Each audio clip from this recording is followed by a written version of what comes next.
Hello, everyone, and welcome to the Catholic Mama podcast. I am hopping on here. It's a relatively brief episode. This is actually part of the Hearth and Homeschool series that I do over on YouTube. So if you're listening to the podcast audio and you want to see my face and see at least the images of the books, the covers of the books that I'll be talking about today, go on over to YouTube. I'll put a link in the show notes. I started this a few months ago after lots of technical difficulties and a decision to never do YouTube or videos ever again. And here we are several months down the line and videos are actually going up. So I'd love to have you join me over there. I do usually the Hearth and Homeschool are shorter episodes, 10 to 20 minutes. And they're only released on YouTube. But here you go. You get a sneak peek at what these visuals at least will sound like if you're just listening on wherever you listen to podcasts. One of the reasons I wanted to do this also on a podcast is I have a giveaway to announce today with 3 books out from Sophia Institute Press that they've been kind enough to give me some copies and to gift out to a listener. So I'll talk about that at the end. But first, the reason that I'm doing this podcast also about books, not those that necessarily that I'm giving away from Sophia Institute, but some books. I picked 4 books that I thought would be great to read during Advent. I know there are so many great Advent-specific devotionals, and new ones come out every year, and that's awesome. But I also know that not everybody wants to buy a new book every time it comes out, or every year, or maybe maybe the Advent devotionals just aren't their thing. So I figured I would pick some books off my own bookcase that are perennial. So you can read them whether or not it's Advent or summertime or Lent or whatever. They're just great books, and they're worth visiting and revisiting. So you'll get your money's worth out of them. So I have 4 books that I've picked. And if you are watching on, or you're just listening, I'm going to show each one as we go along. They're all quite different, actually. Actually, very, very, very different books. I will do my best to explain why I chose these, and maybe you've read them and maybe you'll say, yeah, okay, I get that, Christine. Or you might say, I'll pass, but maybe you'll like the other books I recommend. All right. So first off, Advent, my goodness, is such a great time to enter into a deeper understanding of the Blessed Mother. Like her, we are anticipating in joyful and maybe quiet, although it's difficult in secular society to be quiet, right, in the weeks leading up to Christmas, and actually traditionally celebrate or honor the liturgical season of Advent. I know that's challenging, but what a great time to understand the Blessed Mother more. So the first book that I'm recommending, and I know this is backwards on the video, and maybe a little glary, I'm realizing with the light I'm using, I'll just read the title. Jesus and the Jewish Roots of Mary, Unveiling the Mother of the Messiah by Brant Petrie. If you're a part of the Domestic Church, the monthly membership program for those who support the Catholic Mama podcast and blog, we read this book not too long ago. We did a deep dive, a 3-month mini-series deep dive on the Blessed Mother. And this is one of the 3 books that we read. What I really like about Dr. Petrie is the book is academic. It's theologically sound. It goes into ancient sources, and yet it's on a popular level as far as the content goes.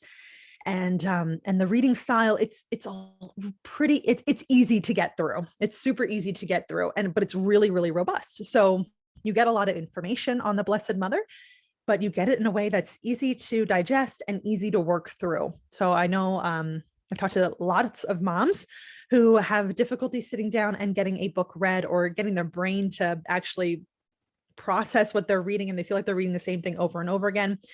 If that's you, then Dr. Brant Petrie's books, he has one also on the Jewish Jesus and the Jewish roots of the Eucharist, which is also a great one. But these are really easy to read.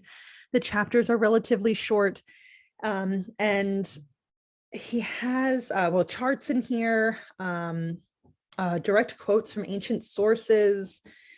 He shows the typology of the Old and New Testaments, how they work together. And we just did an episode not too long ago on typology, and all sorts of things. And I just think it's a very simple, or just simple to get through, easy to get through book. And it's a perfect book for Advent because, well, again, we are joining ourselves with the Blessed Mother as she awaits the birth of her son. And also we're joining up with the thousands of years that the Hebrews waited for their Messiah, and we're connected in that waiting period. And there's a lot about the Old Testament in here as well, right? The Jewish roots of Mary, the Old Testament. So great book, I think, for Advent, and also one that you'll be able to get through during Advent. Okay. One that I realize you might not be able to get through during Advent, but is beautiful and poetic, just like you would expect, is Fulton Sheen's Life of Christ. Right. This would actually be a great book, I think, to carry you through when Christmas season goes until Candlemas, which is February 2nd. So you get a while. You could just read it all Advent and Christmas, because this book is almost 700 pages, right? Kind of thick. But if you've never read Fulton Sheen, or if you've just read like snippets of his quotations online, you'll notice that they're very beautiful and poetic. And this book is just full of it. So while it is long, he writes with such a beautiful narrative style that I think it's easy to enter into the narration and not feel like you're slogging through a textbook. And his love of Jesus is so apparent that you can't help but get excited while you're reading it as well. So it is a long book, but Fulton Sheen has such a beautiful way of writing that you can't help but just be drawn in. So even if you just read little bits here and there, I still think that it's just so poetic and so well written that you'll get a lot out of it, even if it takes you a long time to get through it. And maybe it is the Advent and Christmas time book, and maybe it carries you into Lent. I don't know, but hopefully not that long, because it's a great book. And I love this one. You can see the pages and the cover are well loved and worn on this one. It's beautiful. And you'll probably notice, if you've just only read Fulton Sheen by his like brief internet quotes, then you'll probably recognize some of the things in there. This is a great book. So I recommend this one because, well, Advent again, we're waiting for Christ. Why not learn about Christ more as we're waiting for him? So we learn more about Mary in a more academic but popular style book.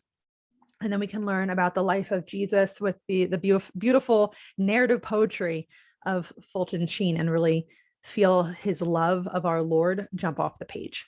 Okay. Really switching gears. The Apostolate of Holy Motherhood. I had a friend, Emily Fossier, on the podcast earlier this year or last year to talk about the Apostolate of Holy Motherhood. Is actually through her Instagram handle that I actually heard about this book, because her handle is Apostle of Holy Motherhood. Because I never heard of this before. So I took a look, did a quick internet search, and came across this book. Now, this is private revelation. So as a Catholic, you do not have to believe in private revelation. This is something that you can decide and prayerfully discern whether or not you want to believe in it. However, it's got the Nihil Obstat, it's got the Impritur. There's nothing in this that is contrary to our faith, and instead offers a unique look at the Blessed Mother and the child Jesus together, apparently giving visions and revelations to a woman back in the 80s. And she decided to remain anonymous, whether I think part of it was to have other women who were reading this be able to put themselves into these revelations and really make it come to life in their own hearts.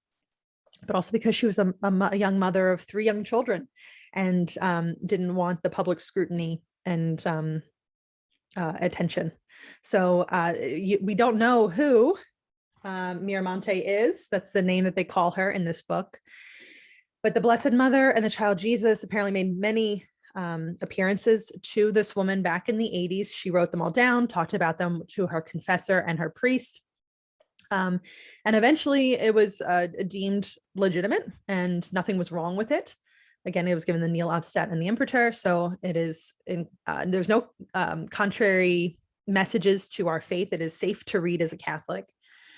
And what the Blessed Mother and Jesus laid out was the apostolate, right? These tenets that women who would like to enter into the apostolate of Holy Motherhood ought to strive for, including kind of developing this contemplative life, even in the midst of the craziness and loudness and the daily struggles and sufferings and joys of being a very active wife and mother. So I think this is a beautiful thing. One, again, it's Mary and the child Jesus as we enter into these days and weeks waiting for Mary and with Mary for the child Jesus. And it gives us this these guidelines on how to conduct our lives. And it's very contrary to modern culture and what we would expect from wives and mothers these days, but it's a beautiful way of living. And I know that this book is out of print. It is difficult to find, but you can still get used copies online if you search for it. Abe Books, I know, has a couple of copies, and maybe Thrift Books or Amazon does, but you can look.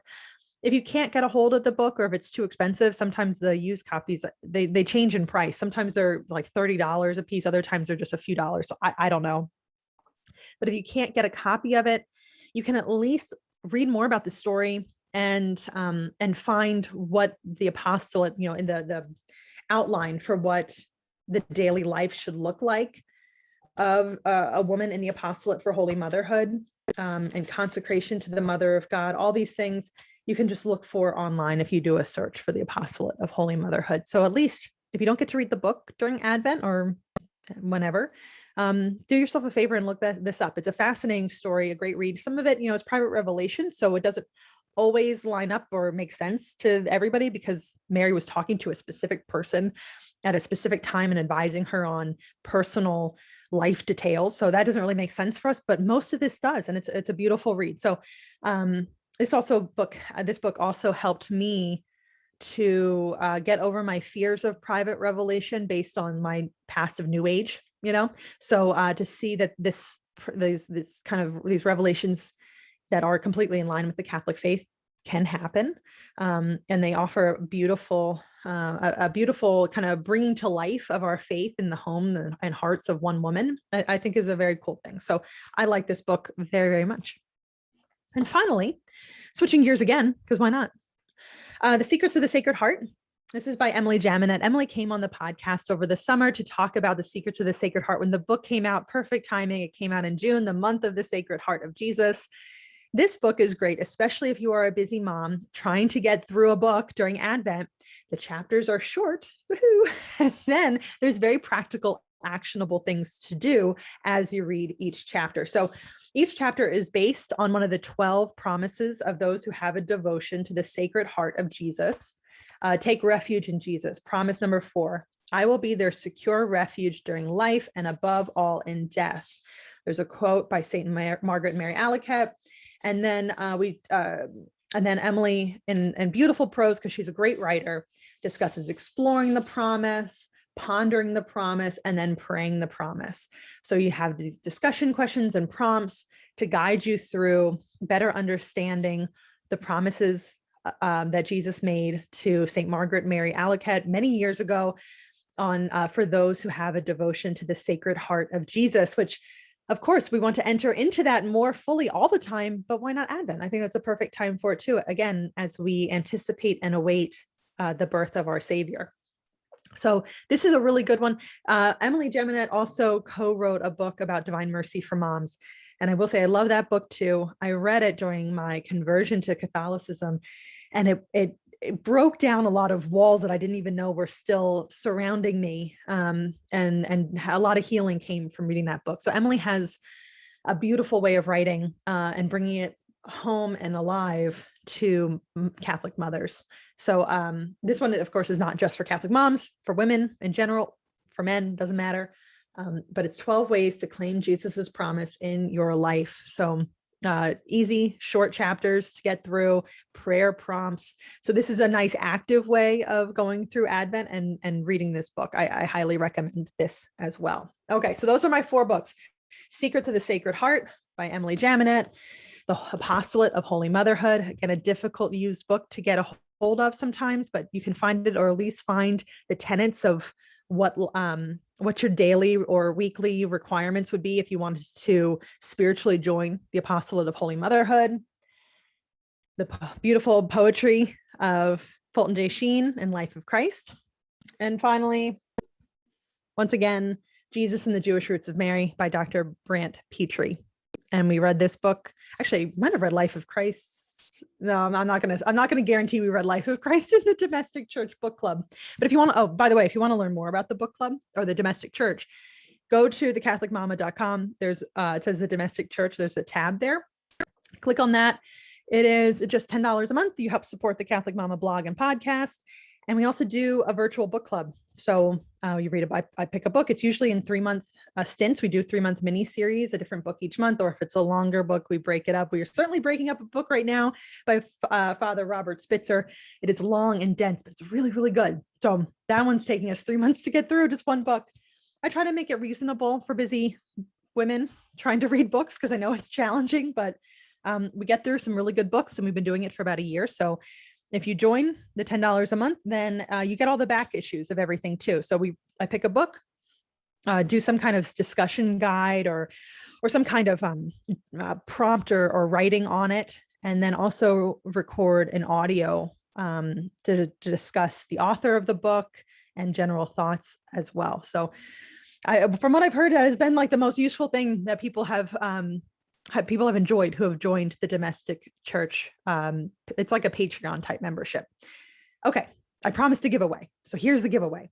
Sophia Institute Press has given me 3 beautiful Christmas books that they want to give to you too. So here's the 3.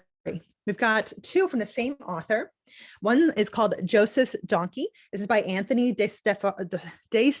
Excuse me, Anthony De Stefano. He also wrote the book The Beggar and the Bluebird. These are both brand new books, just came out or coming out this year, perfect for Christmas and Advent. And then also a book by Claudia McAdam called The Christmas Light. All of these books are illustrated and beautiful illustrations, very just true to life. I think they're just lovely. This book, The Christmas Light, details the story of a little girl whose father owned the inn where Mary, Joseph, and Jesus wound up in the stable in the back. So that's a sweet story. And The Beggar and the Bluebird, also wonderful. And Joseph's Donkey. And these are by award-winning best-selling artists. these illustrations, and they're just lovely as well. And ones that I think that everybody with children would enjoy to read and add to their Christmas collection. I like to keep all my holiday books separate from the rest of them, and I separate by season. Just then the books become more new and exciting when I bring them out every year. But I also love adding new Christmas books, especially every year, because the stories, the kids know the Christmas story, right? They know the Christmas story. Everybody knows the Christmas story.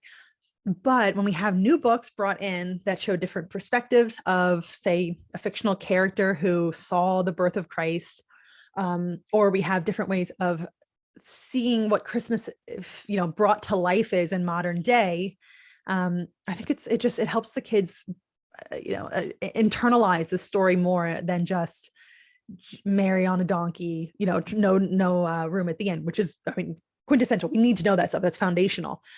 But we get these other books, these other stories that kind of extrapolate meaning out of the Christmas story, and multiple touch points, multiple ways that we look at these stories and tell our children these stories. They will sink in year after year and go deeper and deeper. So I love adding in new books like this.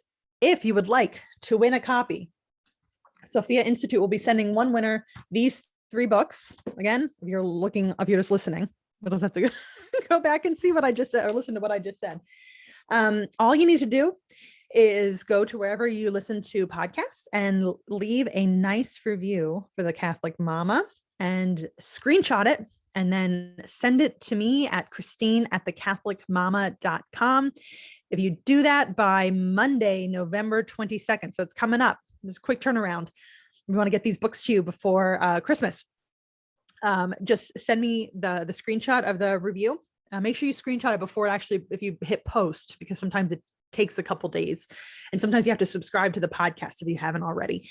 And that can take a couple days too. So get on this quick, and then send me that screenshot, and I'll pick a winner on the 22nd on Monday, and send your information over to Sophia Institute Press, and they'll send this to you directly. So you don't have to, wait for them to send it to me to send it to you. So you'll get it by Christmas. Anyway, there we go. Don't forget, I'll put all the details in the show notes as well. Thank you so much for your time today. Again, if you are just listening on a podcast, hop over to YouTube, search for The Catholic Mama on there, subscribe so you don't miss these videos. And then if you're watching on YouTube, go find wherever you listen to podcasts, hit subscribe, leave a nice review. And if you've already left a review for The Catholic Mama in the past, you can just screenshot that to me and send it as well. All right, everyone, until next time.